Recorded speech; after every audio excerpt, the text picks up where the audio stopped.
A number of states, led by both Democrat and Republican governors, have announced concrete steps to begin a safe, gradual, and phased opening.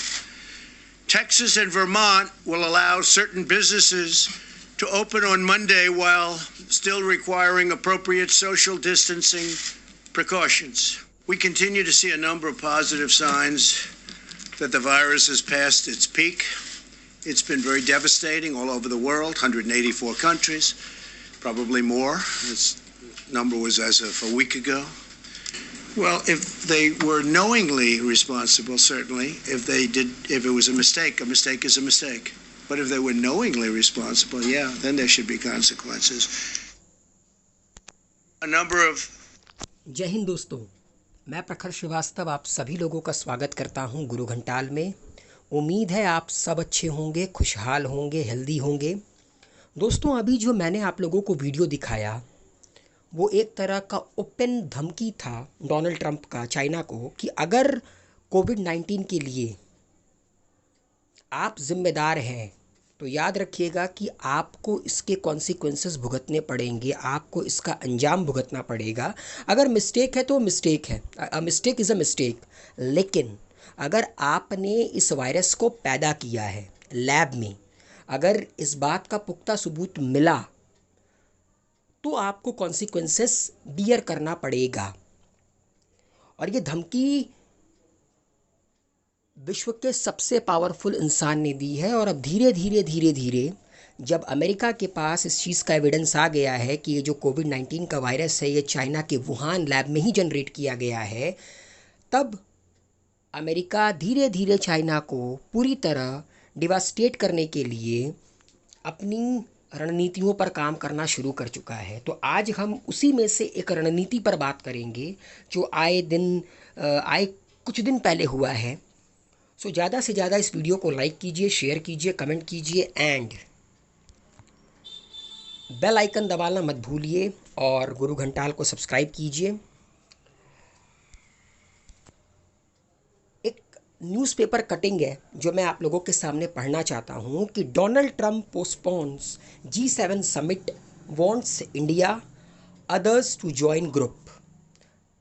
Donald Trump ये चाहते हैं, अभी कुछ दिन पहले जब G7 की समिट होने वाली थी तो डोनाल्ड ट्रंप ने इसे आउटडेटेड कहकर इस समिट को स्थगित कर दिया। और डोनाल्ड ट्रंप ने कहा कि मैं चाहता हूँ कि ये जो G7 कंट्रीज़ हैं ये G10 या G11 हो जाएं जिसमें इंडिया भी शामिल हो। इन्होंने कहा, I don't feel that as a G7 it properly represents what's going on in the world. It is a very outdated group of countries, Trump told reporters on the Air Force One. He said he would like to invite Russia, South Korea, Australia and India to join G7. मतलब ये चाहते हैं कि Russia, south Korea, Australia और India को भी इस summit का हिस्सा बनाया जाए और ये G7 से G10 या G11 बने।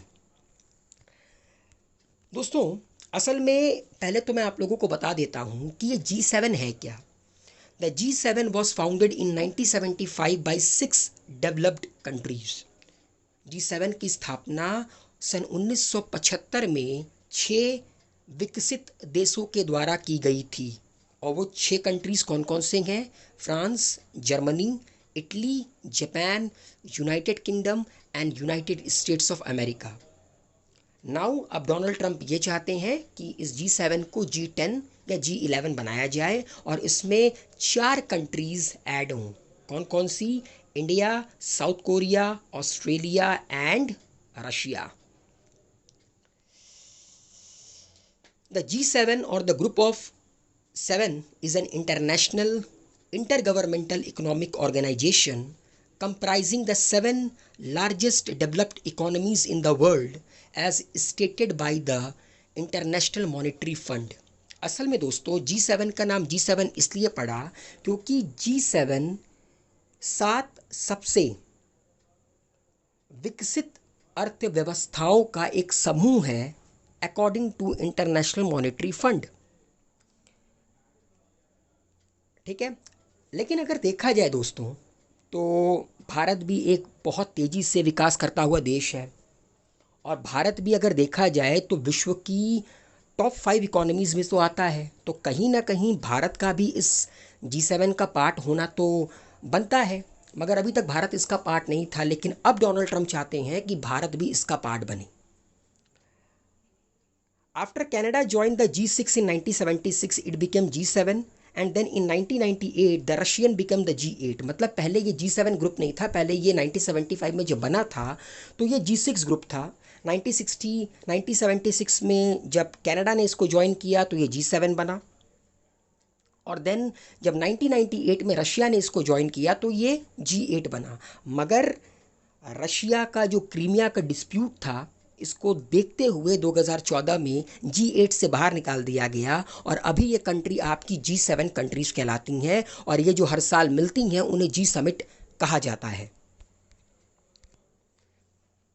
अच्छा, अब सवाल ये उठता है, आप लोगों ने ये जान लिया कि G7 है क्या, अमेरिका इसका विस्तार क्यों चाहता है, क्यों डोनाल्ड ट्रंप चाहते हैं कि G7 जो कि आउटडेटेड हो चुका है उसको G10 या G11 बनाया जाए। क्या अमेरिका की इसके पीछे कोई रणनीति है, कोई साजिश है? क्योंकि अमेरिका एक ऐसी कंट्री है जो बिना फ़ायदे के कभी कुछ नहीं करती। डोनाल्ड ट्रंप ने,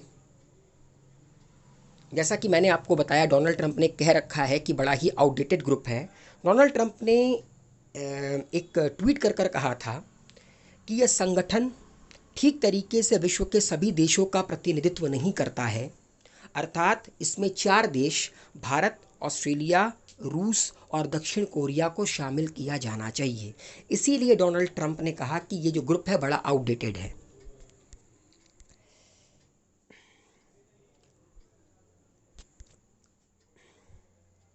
US President Trump and his other lawmakers believe that if the growing influence of China in South Asia is to be reduced, then India will have to become a major power in the region।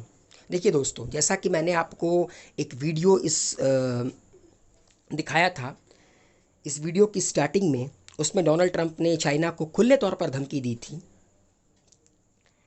लेकिन धमकी देना और उसको implement करना diplomatically ये बहुत ही अलग चीज़ है। अमेरिका एक बात जानता है कि चाइना को अगर एशिया में घेरना है तो इंडिया को आपको डेवलप बनाना पड़ेगा, बिकॉज इंडिया ही एक ऐसी कंट्री है एशियन रीजन में, साउथ एशिया में मेनली, जो कि चाइना को काउंटर कर सकती है। Republican senator John Cornyn believe that if China is to weaken it policy then India has to be rich and powerful. कि अगर हमें चाइना को सबक सिखाना है, अगर हमें चाइना को कमज़ोर करना है, तो साउथ एशियन रीजन में इंडिया को स्ट्रॉन्ग बनाना पड़ेगा। तो अब आप लोग की समझ में आया होगा कि ये क्यों चाहते हैं कि इंडिया G7 में शामिल हो, क्योंकि USA एक बात समझ चुका है कि बिना इंडिया की मदद के, बिना इंडिया के डेवलप्ड हुए आप चाइना को काउंटर नहीं कर सकते। इसीलिए डोनाल्ड ट्रंप चाहते हैं कि इंडिया भी G7 का हिस्सा बने। अब देखो, ये तो USA चाहता है, हमारा क्या फ़ायदा है? अगर कल को हम G7 के मेंबर बन भी जाते हैं, कल को G7 एक्सपेंड होकर G10 या G11 बन जाती है, भारत का क्या फ़ायदा है? दोस्तों, if India becomes a member of G7, then many international trade routes will be open for India। अगर कल को हम G7 का हिस्सा बनते हैं तो कई सारे इंटरनेशनल ट्रेड के जो रास्ते हैं वो इंडिया के लिए खुल जाएंगे। There is talk of forming another organisation D10 headed by Britain. अभी बात चल रही है ब्रिटेन के द्वारा कि ब्रिटेन एक नया ऑर्गेनाइजेशन बनाना चाहता है जिसका नाम वो D10 रखेगा। This is an organization that will work on the expansion of 5G technology and will not include China।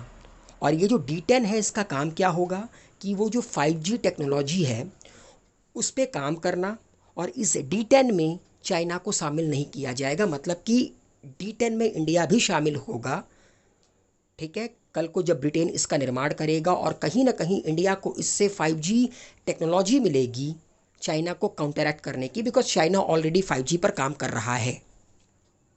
तो पहला फ़ायदा तो हमारा ये हुआ कि हमें इंटरनेशनल ट्रेड मिल जाएगा, इंटरनेशनल ट्रेड के रास्ते खुल जाएंगे, हम D10 के मेंबर बन जाएंगे, तो हमारे पास 5G टेक्नोलॉजी बड़ी इजी तरीके से हमें मिल सकती है। दूसरा कि apart from this there is also a possibility of agreement in this group that the manufacture of most chip mobile and pharmaceutical goods in the world should be limited to these countries so that China can be economically hurt। देखो दोस्तों, China इतना उछलता क्यों है, मैं आप लोगों को सिंपल लैंग्वेज में कहता हूँ, बिकॉज चाइना के पास मैन्युफैक्चरिंग है, प्लास्टिक की मैन्युफैक्चरिंग है। आप देखते हैं हम जो मोबाइल यूज़ करते हैं उसमें जो प्लास्टिक बॉडी होती है वो चाइना से हमें मिलती है। जितने भी फार्मास्यूटिकल गुड हैं, API active pharmaceutical ingredient, Bharat जो भी आपकी हाइड्रोक्सी क्लोरोक्विन की मेडिसिन बनाता है, इसकी API हम लोग चाइना से इंपोर्ट करते हैं। पूरे भारत का जो 2/3 API है वो चाइना से इंपोर्ट होता है। तो कल को अगर भारत इस ऑर्गेनाइजेशन का हिस्सा बनता है तो इससे होगा क्या कि दुनिया में ज़्यादातर चिप, मोबाइल और जो फार्मास्यूटिकल सामान हैं वो भारत चाइना से ना लेकर इन सारी कंट्रियों से ले सकता है कम दाम पे। और भारत की जो चाइना के ऊपर डिपेंडेंसी है, भारत का जो चाइना के साथ 50 बिलियन करीब $53 बिलियन का डेफिसिट है वो ख़त्म हो जाएगा। तो भारत फ़ायदे में ही रहेगा अगर भारत इस G7 का हिस्सा बनता है, क्योंकि अब दोस्तों ये समय आ चुका है कि चाइना को ये बताना बहुत ज़रूरी है कि आप मैन्युफैक्चरिंग हब के बादशाह हो, मगर तब तक जब तक आपने लोक कल्याण का काम किया है तब तक। अगर आपने ये वुहान जैसे वायरस पैदा किए ना तो आपको उखाड़कर विश्व के नक्शे से फेंका भी जा सकता है। डोनाल्ड ट्रंप की ये जो चाल है ये कहीं ना कहीं डिप्लोमेटिकली बहुत स्ट्रॉन्ग है, और कल को अगर ये चीज़ इम्प्लीमेंट होती है तो चाइना को कहीं ना कहीं इससे नुकसान होगा। अब देखते हैं कि चाइना इसको काउंटर अटैक किस तरह करती है, क्योंकि रशिया चाइना का बहुत बड़ा सपोर्टर है, बिकॉज दोनों जगह पे आपकी कम्युनिज़्म बहुत तगड़े से चलती है। इसीलिए डोनाल्ड ट्रंप चाहते हैं कि भैया इंडिया को शामिल करो, क्योंकि इंडिया ही साउथ एशिया में चाइना के वर्चस्व को ललकार सकता है। इसीलिए अभी आपने देखा होगा लद्दाख में जब इंडिया और चाइना की ट्रूप आमने सामने है तो डोनाल्ड ट्रंप ने कहा कि मैं मीडिएटर के तौर पर, मतलब USA मीडिएटर के तौर पर काम कर सकता है बिटवीन इंडिया एंड चाइना, लेकिन इंडिया एंड चाइना ने मना कर दिया, जो कि डिप्लोमेटिकली करेक्ट था।